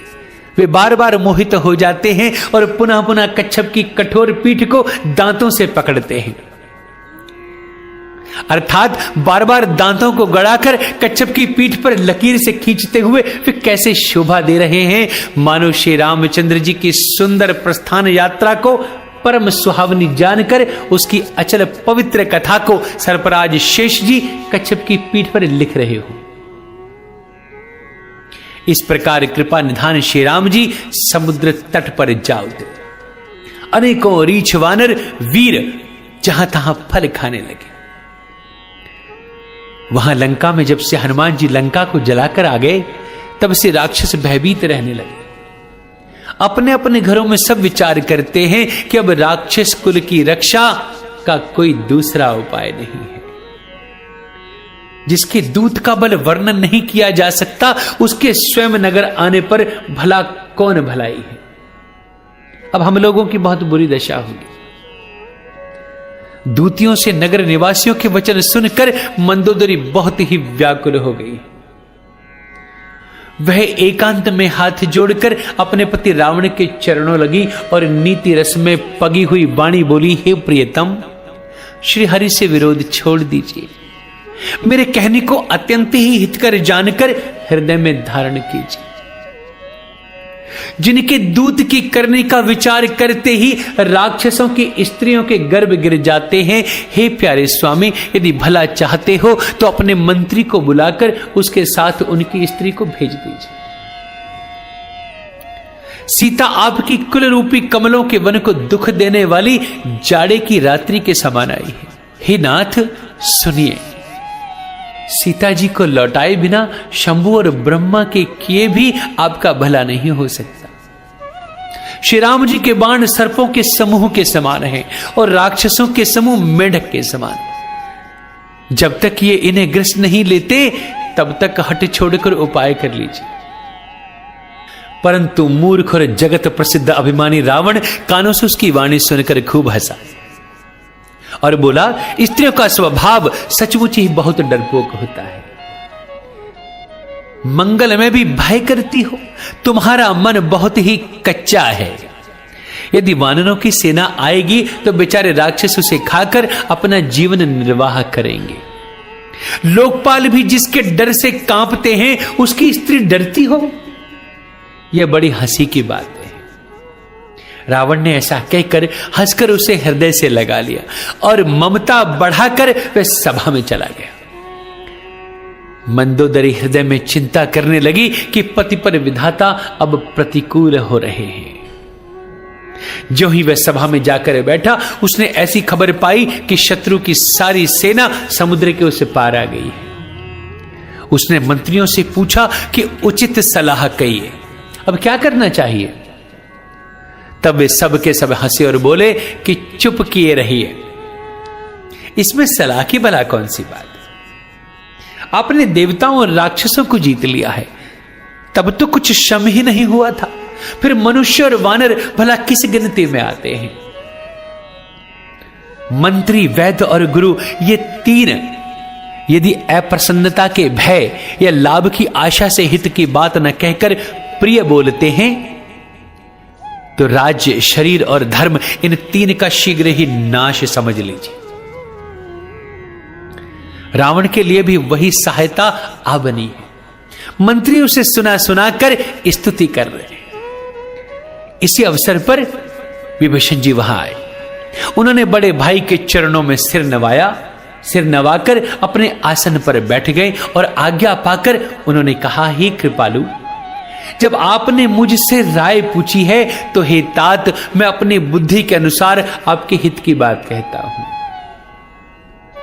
जो मनुष्य अपना कल्याण, सुंदर यश, सुबुद्धि, शुभ गति और नाना प्रकार के सुख चाहता हो, वह ही स्वामी पर स्त्री के ललाट को चौथ के चंद्रमा की तरह त्याग दे। अर्थात जैसे लोग चौथ के चंद्रमा को नहीं देखते, उसी प्रकार पर स्त्री का मुख ही न देखे। 14 भुवनों का एक ही स्वामी क्यों ना हो, वह भी जीवों से वैर करके ठहर नहीं सकता, अर्थात नष्ट हो जाता है। जो मनुष्य गुणों का समुद्र और चतुर हो, उसे चाहे थोड़ा भी लोभ क्यों ना हो, तो भी कोई भला नहीं कहता। हे नाथ, काम, क्रोध, मद और लोभ ये सब नरक के रास्ते हैं। इन सब को छोड़कर श्री राम जी को भजिए, जिन्हें संत सत्पुरुष भजते हैं। हे तात, राम मनुष्यों के ही राजा नहीं, वे समस्त लोगों के स्वामी और काल के भी काल हैं। वे संपूर्ण ऐश्वर्य, यश, श्री, धर्म, वैराग्य एवं ज्ञान के भंडार भगवान हैं। वे निरामय, अजन्मा, व्यापक, अजेय, अनादि और अनंत ब्रह्म हैं भैया। उन कृपा के समुद्र भगवान ने पृथ्वी, ब्राह्मण, गौ और देवताओं का हित करने के लिए ही मनुष्य शरीर धारण किया है। हे भाई सुनिए, वे सेवकों को आनंद देने वाले, दुष्टों के समूह का नाश करने वाले और वेद तथा धर्म की रक्षा करने वाले। वैर त्याग कर उन्हें मस्तक नवाइए भैया। वे श्री रघुनाथ जी शरणागत का दुख नाश करने वाले हैं। हे नाथ, उन प्रभु को जानकी जी दे दीजिए और बिना ही कारण स्नेह करने वाले श्री राम जी को भजिए। जिसे संपूर्ण जगत से द्रोह करने का पाप लगा है, शरण जाने पर प्रभु इसका भी त्याग नहीं करते। जिनका नाम तीनों तापों को नाश करने वाला है, वे ही प्रभु मनुष्य रूप में प्रकट हुए हैं। हे रावण, हृदय में बस यह बात समझ लीजिए। हे दशशीष, मैं बार बार आपके चरणों लगता हूं और विनती करता हूं कि मान और मोह मद को त्याग कर आप कौशलपति श्री राम जी का भजन कीजिए। मुनि पुलस्त जी ने अपने शिष्य के हाथ यह बात कहला भेजी है। हे तात, सुंदर अवसर पाकर मैंने तुरंत ही वह बात आपसे कह दी। माल्यवान नाम का एक बहुत ही बुद्धिमान मंत्री भी था। उसने विभीषण के वचन सुनकर बहुत सुख माना और कहा, हे तात, आपके छोटे भाई नीति विभूषण नीति को भूषण रूप में धारण करने वाले अर्थात नीतिमान हैं। विभीषण जो कुछ कह रहे हैं उसे हृदय में धारण कर लीजिए प्रभु। तब रावण ने कहा, ये दोनों मूर्ख शत्रु की महिमा बखान कर रहे हैं। यहां कोई नहीं है जो इन्हें दूर करे। तब माल्यवान तो घर लौट गया और विभीषण जी हाथ जोड़कर फिर कहने लगे, हे नाथ, पुराण और वेद ऐसा कहते हैं कि सुबुद्धि और कुबुद्धि सबके हृदय में रहती है। जहां सुबुद्धि है वहां नाना प्रकार की संपदाएं रहती हैं और जहां कुबुद्धि है वहां परिणाम में विपत्ति रहती है। आपके हृदय में उल्टी बुद्धि आ बसी है। इसी से आप हित को अहित और शत्रु को मित्र मान रहे हैं। जो राक्षस कुल के लिए काल रात्रि के समान है, उन सीता पर आपकी बड़ी प्रीति है। हे तात, मैं चरण पकड़कर आपसे भीख मांगता हूं, विनती करता हूं कि आप मेरा दुलार रखिए। मुझ बालक के आग्रह को स्नेहपूर्वक स्वीकार कर लीजिए और श्री राम जी को, सीता जी को दे दीजिए, जिसमें आपका अहित न होगा। विभीषण ने पंडितों, पुराणों और वेदों द्वारा सम्मत वाणी से नीति बखान कर कही, पर उसे सुनते ही रावण क्रोधित हो उठा और बोला, रे दुष्ट, अब मृत्यु तेरे निकट आ गई समझ। अरे मूर्ख, तू जीता तो है सदा मेरा जिलाया हुआ, पर हे मूढ़, पक्ष तुझे शत्रु का अच्छा लगता है। अरे दुष्ट, बता ना, जगत में ऐसा कौन है जिसे मैंने अपनी भुजाओं के बल से न जीता हो। मेरे नगर में रहकर प्रेम करता है तपस्वियों पर, मूर्ख, उन्हीं से जा मिले और उन्हीं को नीति बता। ऐसा कहकर रावण ने उसे लात मारी, परंतु छोटे भाई विभीषण ने मारने पर भी बार बार उसके चरण ही पकड़े। भगवान शिव कहते हैं, हे उमा, संत की यही बड़ाई है कि वे बुराई करने पर भी भलाई ही करते हैं। तभी विभीषण ने कहा कि आप मेरे पिता के समान हैं, मुझे मारा सो तो अच्छा ही किया, परंतु हे नाथ, आपका भला श्री राम जी को भजने में ही है। इतना कहकर विभीषण अपने मंत्रियों को साथ लेकर आकाश मार्ग में गए और सबको सुनाकर वे ऐसा कहने लगे कि राम सत्य संकल्प प्रभु सभा काल बस तोरी, मैं रघुवीर शरण अब जाऊं देहु जनि खोरी।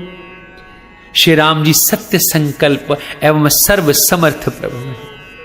और हे रावण, तुम्हारी सभा काल के वश है, अतः मैं अब श्री रघुवीर की शरण जाता हूं, मुझे अब दोष न देना। ऐसा कहकर विभीषण जी ज्यों ही चले त्यों ही सब राक्षस आयुहीन हो गए, उनकी मृत्यु निश्चित हो गई। भगवान शिव कहते हैं कि भवानी, साधु का अपमान तुरंत ही संपूर्ण कल्याण की हानि अर्थात नाश कर देता है। रावण ने जिस क्षण विभीषण को त्यागा, उसी क्षण वह अभागा वैभव ऐश्वर्य से हीन हो गया। विभीषण जी हर्षित होकर मन में अनेकों मनोरथ करते हुए श्री रघुनाथ जी के पास चले जा रहे हैं और सोचते जाते हैं, मैं जाकर भगवान के कोमल और लाल वर्ण के सुंदर चरण कमलों के दर्शन करूंगा, जो सेवक को सुख देने वाले हैं, जिन चरणों का स्पर्श पाकर ऋषि पत्नी अहिल्या तर गई और जो दंडक वन को पवित्र करने वाले हैं, जिन चरणों को जानकी जी ने हृदय में धारण कर रखा है, जो कपट मृग के साथ पृथ्वी पर दौड़े थे और जो चरण कमल साक्षात शिव जी के हृदय रूप सरोवर में विराजते हैं। मेरा अहोभाग्य है कि उन्हीं को आज मैं देख पाऊंगा, उन्हीं को आज मैं देखूंगा कि जिन पायन के पादुकन भरत रहे मन लाई, ते पद आज बिलो की हूं इन नयनन अब जाई। जिन चरणों की पादुकाओं में भरजी ने अपना मन लगा रखा है, आहा, आज मैं उन्हीं चरणों को अभी जाकर इन नेत्रों से देखूंगा। इस प्रकार प्रेम सहित विचार करते हुए वे शीघ्र ही समुद्र के इस पार आ गए। वानरों ने विभीषण को आते हुए देखा तो उन्होंने जाना कि शत्रु का कोई खास दूत है। उन्हें ठहराकर वे सुग्रीव के पास आए और उन सबको समाचार कह सुनाया। सुग्रीव ने श्री राम जी के पास जाकर कहा कि रघुनाथ जी सुनिए, रावण का भाई आपसे मिलने आया है। तब प्रभु श्री राम जी ने कहा, हे मित्र, तुम क्या समझते हो, अर्थात तुम्हारी क्या राय है। वानरराज सुग्रीव ने कहा, हे महाराज सुनिए, राक्षसों की माया जाने नहीं जाती, यह इच्छा अनुसार रूप बदलने वाला छली न जाने किस कारण आया है। जान पड़ता है यह मूर्ख हमारा भेद लेने आया है, इसलिए मुझे तो यही अच्छा लगता है कि इसे बांध कर रखा जाए। श्री राम जी ने कहा, हे मित्र, तुमने नीति तो अच्छी विचारी, परंतु मेरा प्रण तो है शरणागत के भय को हर लेना। प्रभु के वचन सुनकर हनुमान जी हर्षित हुए और मन ही मन कहने लगे कि भगवान कैसे शरणागत वत्सल हैं। श्री राम जी फिर बोले, जो मनुष्य अपने अहित का अनुमान करके शरण में आए हुए का त्याग कर देते हैं वे क्षुद्र हैं, पाप में हैं, उन्हें देखने में भी हानि है अर्थात पाप लगता है। जिसे करोड़ों ब्राह्मणों की हत्या लगी हो, शरण में आने पर भी मैं उसे नहीं त्यागता। जीव जो ही मेरे सम्मुख होता है त्यों ही उसके करोड़ों जन्मों के पाप नष्ट हो जाते हैं। पापी का यह सहज स्वभाव होता है कि मेरा भजन उसे कभी नहीं सुहाता। यदि वह रावण का भाई निश्चय ही दुष्ट हृदय का होता तो क्या वह मेरे सम्मुख आ सकता था। जो मनुष्य निर्मल मन का होता है वही मुझे पाता है, मुझे कपट और छल छिद्र नहीं सुहाते। यदि उसे रावण ने भेद लेने को भेजा है तब भी हे सुग्रीव अपने को कुछ भी भय या हानि नहीं है, क्योंकि हे सखे, जगत में जितने भी राक्षस हैं लक्ष्मण क्षण भर में उन सबको मार सकते हैं, और यदि वह भयभीत होकर मेरी शरण आया है तो मैं उसे प्राणों की तरह रखूंगा। कृपा के धाम श्री राम जी ने हंसकर कहा, दोनों ही परिस्थितियों में उसे ले आओ। तब अंगद और हनुमान सहित सुग्रीव जी कृपालु श्री राम जी की जय हो कहते हुए चले गए। विभीषण जी को आदर सहित आगे करके वानर फिर वहां चले जहां करुणा की खान श्री रघुनाथ जी थे। नेत्रों को आनंद का दान देने वाले दोनों भाइयों को विभीषण जी ने दूर से ही देखा। फिर शोभा के धाम श्री राम जी को देखकर वे पलक मारना अर्थात रोक कर ठिठक कर स्तब्ध रह गए, एकटक देखते ही रह गए। भगवान की विशाल भुजाएं हैं, लाल कमल के समान नेत्र हैं और शरणागत के भय का नाश करने वाला सांवला शरीर है। सिंह के से कंधे हैं, विशाल वक्षस्थल अत्यंत शोभा दे रहा है। असंख्य कामदेवों के मन को मोहित करने वाला मुख है। भगवान के स्वरूप को देखकर विभीषण जी के नेत्रों में जल भर आया और शरीर अत्यंत पुलकित हो गया। फिर मन में धीरज धरकर उन्होंने कोमल वचन कहे, हे नाथ, मैं दशमुख रावण का भाई हूं। हे देवताओं के रक्षक, मेरा जन्म राक्षस कुल में हुआ है, मेरा तामसी शरीर है। स्वभाव से ही मुझे पाप प्रिय है, जैसे उल्लू को अंधकार पर सहज स्नेह होता है। मैं कानों से आपका सुयश सुनकर आया हूं कि प्रभु जन्म मरण के भय का नाश करने वाले हैं। हे दुखियों के दुख दूर करने वाले और शरणागत को सुख देने वाले, हे भगवान रघुवीर, मेरी रक्षा कीजिए प्रभु।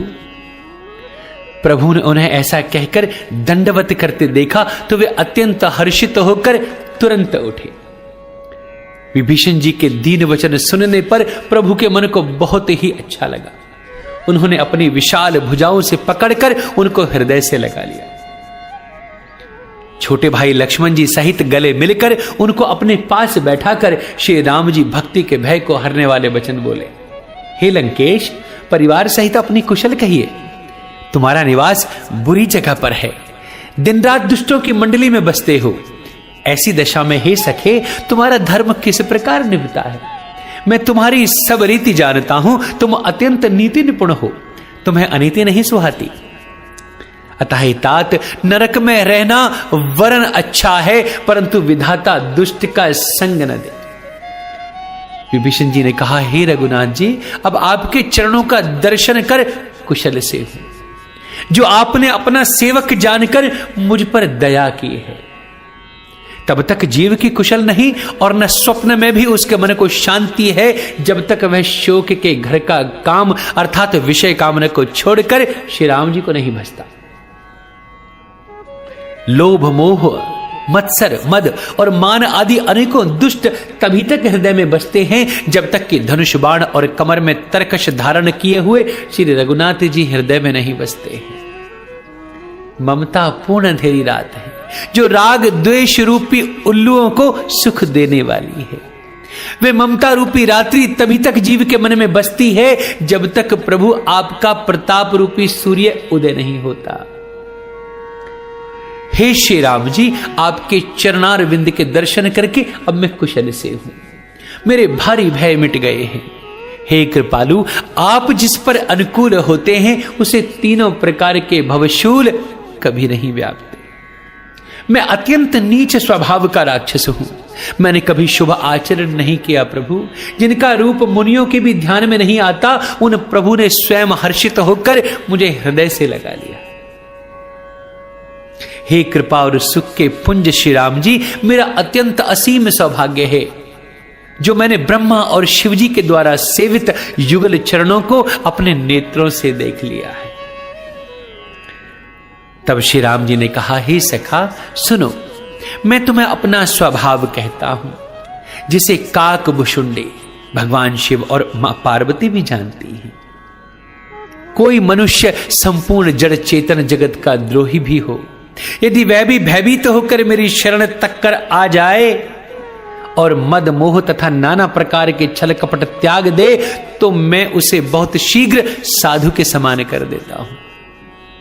माता, पिता, भाई, पुत्र, स्त्री, शरीर, धन, घर, मित्र और परिवार, इन सब के ममत्व रूपी तागों को बटोर कर और उन सब की एक डोरी बटकर उसके द्वारा जो अपने मन को मेरे चरणों में बांध देता है, अर्थात सारे सांसारिक संबंधों का केंद्र मुझे बना लेता है, जो समदर्शी है, जिसे कुछ इच्छा नहीं है और जिसके मन में हर्ष, शोक और भय नहीं है। ऐसा सज्जन मेरे हृदय में ऐसे बसता है जैसे लोभी के हृदय में धन बसा करता है। तुम सरीखे संत ही मुझे प्रिय हैं। मैं और किसी के निहोरे से देह धारण नहीं करता। जो सगुण भगवान के उपासक हैं, दूसरे के हित में लगे रहते हैं, नीति और नियमों में दृढ़ हैं और जिन्हें ब्राह्मणों के चरणों में प्रेम है, वे मनुष्य मेरे प्राणों के समान है। हे लंकापति, सुनो, तुम्हारे अंदर उपयुक्त सब गुण हैं, इससे तुम मुझे अत्यंत ही प्रिय हो। श्री राम जी के वचन सुनकर सब वानरों के समूह कहने लगे, कृपा के समूह श्री राम जी, आपकी जय हो, आपकी सदा ही जय हो। प्रभु की वाणी सुनते हैं और उसे कानों के लिए अमृत जानकर विभीषण जी अघाते ही नहीं है। ये बार बार श्री राम जी के चरण कमलों को पकड़ते हैं। अपार प्रेम है जो हृदय में समाता ही नहीं है। तब विभीषण ने कहा, हे देव, हे चराचर जगत के स्वामी, हे शरणागत के रक्षक, हे सबके हृदय के भीतर की जानने वाले, सुनिए, मेरे हृदय में पहले कुछ वासना थी, वह प्रभु के चरणों की प्रीति रूपी नदी में बह गई। अब तो हे कृपालु, शिव जी के मन को सदैव प्रिय लगने वाली अपनी पवित्र भक्ति मुझे दे दीजिए। और तब प्रभु ने कहा, एवमस्तु, अर्थात ऐसा ही हो। और कहकर रणधीर प्रभु श्री राम जी ने तुरंत ही समुद्र का जल मांगा और कहा, हे सखा, यद्यपि तुम्हारी इच्छा नहीं है, पर जगत में मेरा दर्शन अमोघ है, वह निष्फल नहीं जाता। ऐसा कहकर श्री राम जी ने उनको राज तिलक कर दिया। आकाश से पुष्पों की अपार वृष्टि हो रही है। श्री राम जी ने रावण के क्रोध रूपी अग्नि में जो अपनी अर्थात विभीषण की श्वास रूपी पवन से प्रचंड हो रही थी, जलते हुए विभीषण को बचा लिया और उसे अखंड राज्य दे दिया। शिवजी ने जो संपत्ति रावण को 10 सिरों की बलि देने पर दी थी, वही संपत्ति श्री रघुनाथ जी ने विभीषण को बहुत सकुचाते हुए दे दी। ऐसे परम कृपालु प्रभु को छोड़कर जो मनुष्य दूसरे को भजते हैं, वे बिना सींग पूंछ के पशु हैं। अपना सेवक जानकर विभीषण को श्री राम जी ने अपना लिया। प्रभु का स्वभाव वानर कुल के मन को बहुत ही भाया। फिर सब कुछ जानने वाले, सबके हृदय में बसने वाले, सर्वरूप, सबसे रहित, उदासीन, कारण से मनुष्य बने हुए तथा राक्षसों के कुल का नाश करने वाले श्री राम जी नीति की रक्षा करने वाले वचन कहने लगे। हे वीर वानर राज सुग्रीव और लंकापति विभीषण, सुनिए, इस गहरे समुद्र को किस प्रकार पार किया जाए। अनेक जाति के मगर, सांप और मछलियों से भरा हुआ यह अत्यंत अथाह समुद्र पार करने में सब प्रकार से कठिन है। तब विभीषण जी ने कहा, हे रघुनाथ जी, सुनिए, यद्यपि आपका एक बाण ही करोड़ों समुद्रों को सोखने वाला है, तथापि नीति ऐसी कही गई है कि पहले जाकर समुद्र से प्रार्थना कर ली जाए कि प्रभु तुम्हारे कुल गुर जलद कही उपाय विचारी, बिनु प्रयास सागर तरही सकल भालु कपिधारी। हे प्रभु, समुद्र आपके कुल में बड़े पूर्वज हैं, वे विचार कर उपाय बतला देंगे। तब रीछ और वानरों की सारी सेना बिना ही परिश्रम के समुद्र के पार उतर जाएगी। श्री राम जी ने कहा, हे सखा, तुमने अच्छा उपाय बताया, यही किया जाएगा यदि दैव सहायक होंगे। परंतु यह सलाह लक्ष्मण जी के मन को अच्छी नहीं लगी। श्री राम जी के वचन सुनकर तो उनको बहुत ही दुख हुआ।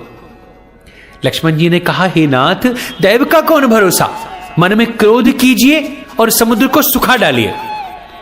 यह दैव तो कायर के मन का आधार है, आलसी लोग ही देव देव पुकारा करते हैं।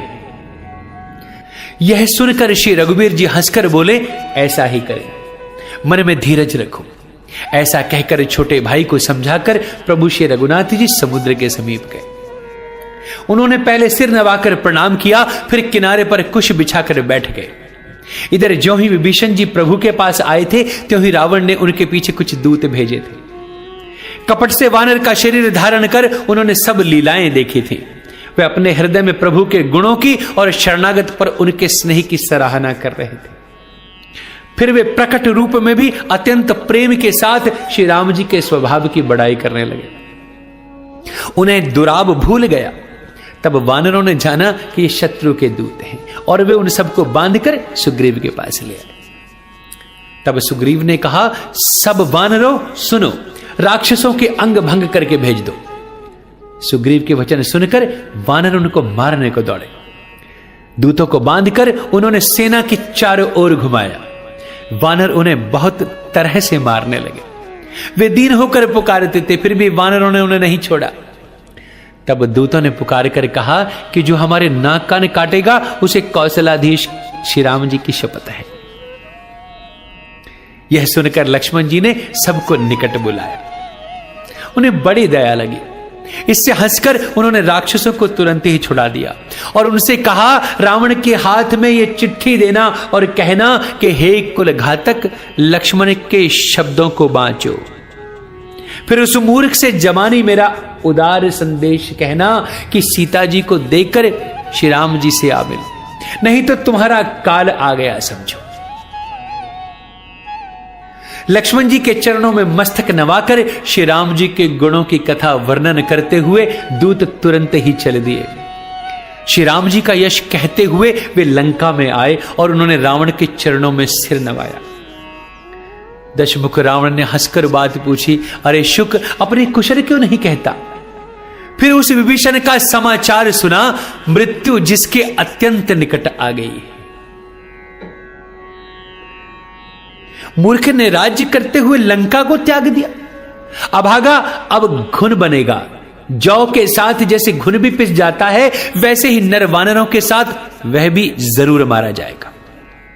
फिर भालू और वानरों की सेना का हाल कहे, जो कठिन काल के प्रेरणा से यहां चली आई है और जिनके जीवन का रक्षक कोमल चित्त वाला बेचारा समुद्र बन गया है। अर्थात उनके और राक्षसों के बीच में यदि समुद्र ना होता तो अब तक राक्षसों ने मारकर खा गए होते। फिर उन तपस्वियों की बात बता जिनके हृदय में मेरा बड़ा डर है। उनसे तेरी भेंट हुई या वे कानों से मेरा सुयश सुनकर ही लौट गए? शत्रु सेना का तेज और बल बताता क्यों नहीं? तेरा चित्त बहुत ही चकित हो रहा है। दूत ने कहा, हे नाथ, आपने जैसे कृपा करके पूछा है वैसे ही क्रोध छोड़कर मेरा कहना मानिए और मेरी बात पर विश्वास कीजिए। जब आपका छोटा भाई श्री राम जी से जाकर मिला तब उसके पहुंचते ही श्री राम जी ने उसको राज तिलक कर दिया। हम रावण के दूत हैं। ये कानों से सुनकर वानरों ने हमें बांधकर बहुत कष्ट दिए, यहां तक कि वे हमारे नाक कान काटने लगे। तब श्री राम जी की शपथ दिलाने पर कहीं उन्होंने हमको छोड़ा। हे नाथ, आपने श्री राम जी की सेना पूछी सो वह 100 करोड़ मुखों से भी वर्णन नहीं की जा सकती।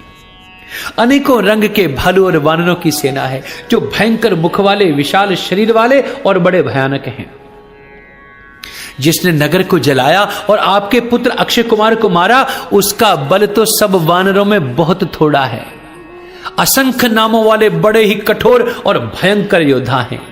उनमें असंख्य हाथियों का बल है और वे बड़े ही विशाल हैं। द्विद, मयंद, नील, नल, अंगद, गद, विकटास्य, दधिमुख, केसरी, निषट, शठ और जांबवान, ये सभी बल की राशि हैं प्रभु। ये सब वानर बल में सुग्रीव के समान हैं और इनके जैसे एक दो नहीं करोड़ों हैं प्रभु, करोड़ों हैं। उन बहुत 100 को गिन ही कौन सकता है। श्री राम जी की कृपा से उनमें अतुलनीय बल है। वे तीनों लोकों को तृण के समान तुच्छ समझते हैं। हे दशानन, हे दशग्रीव, मैंने कानों से ऐसे सुना है कि 18 पद तो अकेले वानरों के सेनापति हैं। हे नाथ, उस सेना में ऐसा कोई वानर नहीं है जो आपको रण में न जीत सके। सबके सब अत्यंत क्रोध से हाथ मीजते हैं, पर श्री रघुनाथ जी उन्हें आज्ञा नहीं देते। हम मछलियों और सांपों सहित समुद्र को सोख लें, नहीं तो बड़े बड़े पर्वतों से उसे भरपूर पाट देंगे और रावण को मसलकर धूल में मिला देंगे। सब वानर ऐसे ही वचन कह रहे हैं प्रभु, सब सहज ही निडर हैं, इस प्रकार गरजते और डपटते हैं मानो लंका को निगल जाना चाहते हैं। सब वानर भालू सहज ही शूरवीर हैं। फिर उनके सिर पर प्रभु सर्वेश्वर श्री राम जी का हाथ है। हे रावण, वे संग्राम में करोड़ों कालों को जीत सकते हैं। श्री रामचंद्र जी के तेज, बल और बुद्धि की अधिकता को लाखों शेष भी नहीं गा सकते। वे एक ही बाण से सैकड़ों समुद्रों को सोख सकते हैं, परंतु नीति निपुण श्री राम जी ने आपके भाई से उपाय पूछा। आपके भाई के वचन सुनकर वे श्री राम जी समुद्र से राह मांग रहे हैं। उनके मन में कृपा भरी है, इसलिए वे उसे सोखते नहीं। दूत के अब ये वचन सुनते ही रावण खूब हंसा और बोला, जब ऐसी बुद्धि है तभी तो वानरों को सहायक बनाया है। स्वाभाविक ही डरपोक विभीषण के वचन को प्रमाण करके उन्होंने समुद्र से मचलना अर्थात बालहट ठाना है। अरे मूर्ख, झूठी बड़ाई क्या करता है? बस मैंने शत्रु राम के बल और बुद्धि की था पाली है। जिसकी विभीषण जैसा डरपोक मंत्री हो, उसे जगत में विजय और विभूति कहां मिलेगी भला? दुष्ट रावण के वचन सुनकर दूत को क्रोध बढ़ाया। उसने मौका समझकर पत्रिका निकाली और कहा, श्री राम जी के छोटे भाई लक्ष्मण ने यह पत्रिका दी है। हे नाथ, इसे बचवाकर छाती ठंडी कीजिए। रावण ने हंसकर उसे बाएं हाथ से लिया और मंत्री को बुलवाकर वह मूर्ख उसे बचाने लगा। पत्रिका में लिखा था, अरे मूर्ख, केवल बातों से ही मन को रिझाकर अपने कुल को नष्ट भ्रष्ट न कर। श्री राम जी से विरोध करके तू विष्णु, ब्रह्मा और महेश की शरण जाने पर भी नहीं बच पाएगा। या तो अभिमान छोड़कर अपने छोटे भाई विभीषण की भांति प्रभु के चरण कमलों का भ्रमर बन जा, अथवा रे दुष्ट श्री राम जी के बाण रूपी अग्नि में परिवार सहित पतिंगा हो जा, अर्थात दोनों में से जो अच्छा लगे सो कर ले। पत्रिका को सुनते ही रावण मन में भयभीत हो गया, परंतु मुख से मुस्कुराता हुआ वे सबको सुनाकर कहने लगा कि जैसे कोई पृथ्वी पर पड़ा हुआ हाथ से आकाश को पकड़ने की चेष्टा करता हो, वैसे ही यह छोटा तपस्वी लक्ष्मण डींगा हाँकता है। तब दूत शुक ने कहा, हे नाथ, अभिमानी स्वभाव को छोड़कर इस पत्र में लिखी सब बातों को सत्य समझिए। क्रोध छोड़कर मेरा वचन सुनिए। हे नाथ, श्री राम जी से वैर त्याग दीजिए। यद्यपि श्री रघुवीर समस्त लोकों के स्वामी हैं, पर उनका स्वभाव अत्यंत ही कोमल है। मिलते ही प्रभु आप पर कृपा करेंगे और आपका एक भी अपराध वे हृदय में नहीं रखेंगे। जानकी जी श्री रघुनाथ जी को दे दीजिए प्रभु, इतना कहना मेरा कर दीजिए। जब उस दूत ने जानकी जी को देने के लिए कहा, तब दुष्ट रावण ने उसको लात मारी। वह भी विभीषण की भांति चरणों में सिर नवाकर वहीं चला गया जहां कृपा सागर श्री रघुनाथ जी थे। प्रणाम करके उसने अपनी कथा सुनाई और श्री राम जी की कृपा से अपनी गति यानी मुनि का स्वरूप पाया। शिव जी कहते हैं, हे भवानी, वे ज्ञानी मुनि था, अगस्त्य ऋषि के शाप से राक्षस हो गया था। बार बार श्री राम जी के चरणों की वंदना करके वह मुनि अपने आश्रम को चला गया।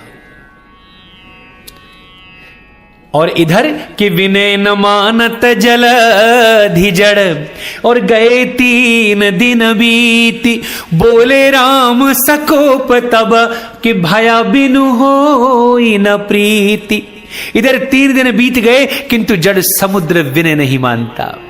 तब श्री राम जी क्रोध सहित बोले कि बिना भय की प्रीति नहीं होती। अतः हे लक्ष्मण, धनुष बाण लाओ, मैं अग्नि बाण से समुद्र को सोख डालूं। मूर्ख से विनय, कुटिल के साथ प्रीति, स्वाभाविक ही कंजूस से सुंदर नीति, उदारता का उपदेश है। ममता में फंसे हुए मनुष्य से ज्ञानी कथा, अत्यंत लोभी से वैराग्य का वर्णन और क्रोधी से शांति की बात और कामी से भगवान की कथा, इनका वैसा ही फल होता है जैसा ऊसर में बीज बोने से होता है। ऐसा कहकर श्री रघुनाथ जी ने धनुष चलाया। यह मत लक्ष्मण जी के मन को बहुत अच्छा लगा। प्रभु ने भयानक अग्नि बाण संधान किया, जिससे समुद्र के हृदय के अंदर अग्नि की ज्वाला उठी। मगर, सांप तथा मछलियों के समूह व्याकुल हो गए। जब समुद्र ने जीवों को जलते हुए जाना, तब सोने के थाल में अनेक मणियों और रत्नों को भरकर अभिमान छोड़कर वे ब्राह्मण के रूप में आया। काकभूषुंड जी कहते हैं, हे गरुड़ जी सुनिए, चाहे कोई करोड़ों उपाय करके सींचे, पर केला तो काटने पर ही फलता है, नीचे विनय से नहीं मानता, वे डांटने पर ही झुकता है, अर्थात रास्ते पर आता है। समुद्र ने भयभीत होकर प्रभु के चरण पकड़कर कहा, हे नाथ, मेरे सब अवगुण क्षमा कर दीजिए। हे नाथ, आकाश, वायु, अग्नि, जल और पृथ्वी, इन सबकी करनी स्वभाव से ही जड़ है। आपकी प्रेरणा से माया ने इन्हें सृष्टि के लिए उत्पन्न किया है। प्रभु, सब ग्रंथों ने यही गाया है, जिसके लिए स्वामी की जैसी आज्ञा है वह उसी प्रकार से रहने में सुख पाता है। प्रभु ने अच्छा किया जो मुझे शिक्षा दी, किंतु मर्यादा भी आपकी ही बनाई हुई है। प्रभु, ढोल, गंवार, शूद्र, पशु और स्त्री, ये सब शिक्षा के अधिकारी हैं। प्रभु के प्रताप से मैं सूख जाऊंगा और सेना पार उतर जाएगी, इसमें मेरी बड़ाई नहीं है। तथापि प्रभु की आज्ञा अपेल है, अर्थात आपकी आज्ञा का उल्लंघन नहीं हो सकता, ऐसा वेद गाते हैं। अब आपको जो अच्छा लगे मैं तुरंत वही करूं। प्रभु, समुद्र के अत्यंत विनीत वचन सुनकर कृपालु श्री राम जी ने मुस्कुराकर कहा, हे तात, जिस प्रकार वानरों की सेना पार उतर जाए, अब आप हमें वही उपाय बताइए। तब समुद्र ने कहा, हे नाथ, नील और नल दो वानर भाई हैं। उन्होंने लड़कपन में ऋषि से आशीर्वाद पाया था। उनके स्पर्श कर लेने से ही भारी भारी पहाड़ भी आपके प्रताप से समुद्र पर तैर जाएंगे। मैं भी प्रभु की प्रभुता को हृदय में धारण कर अपने बल के अनुसार जहां तक मुझसे बन पड़ेगा मैं सहायता करूंगा। प्रभु, हे नाथ, इस प्रकार समुद्र को बंधाइए, जिससे तीनों लोकों में आपका सुंदर यश गाया जाएगा। इस बाण से मेरे उत्तर तट पर रहने वाले पाप के राशि दुष्ट मनुष्यों का वध कीजिए। कृपालु और रणधीर श्री राम जी ने समुद्र के मन की पीड़ा सुनकर उसे तुरंत हर लिया, अर्थात बाण से उन दुष्टों का वध कर दिया। श्री राम जी का भारी बल और पौरुष देखकर समुद्र हर्षित होकर सुखी हो गए। उसने उन दुष्टों का सारा चरित्र प्रभु को कह सुनाया, फिर चरणों की वंदना करके समुद्र वहां से चला गया। श्री रघुनाथ जी को यह मत अच्छा लगा। यह चरित्र कलयुग के पापों को हरने वाला है। इसे तुलसीदास जी ने अपनी बुद्धि के अनुसार गाया है। श्री रघुनाथ जी के गुण समूह सुख के धाम, संदेह का नाश करने वाले और विषाद का दमन करने वाले हैं। अरे मूर्ख मन, तू संसार का सब आशा भरोसा त्याग कर निरंतर इन्हें गा और सुन। सकल सुमंगलदायक रघुनायक गुणगान, सादर सुनहिते तरहि भव सिंधु बिना जल जान। श्री रघुनाथ जी का गुणगान संपूर्ण सुंदर मंगलों का देने वाला है। जो इसे आदर सहित सुनेंगे वे बिना किसी जहाज के ही भवसागर को तर जाएंगे। भक्तों, यहां मास पारायण 24वां विश्राम है। कलयुग के समस्त पापों का नाश करने वाले श्री रामचरितमानस का यह 5वां अध्याय संपूर्ण हुआ, अर्थात सुंदरकांड संपूर्ण। जय श्री राम, जय श्री हनुमान।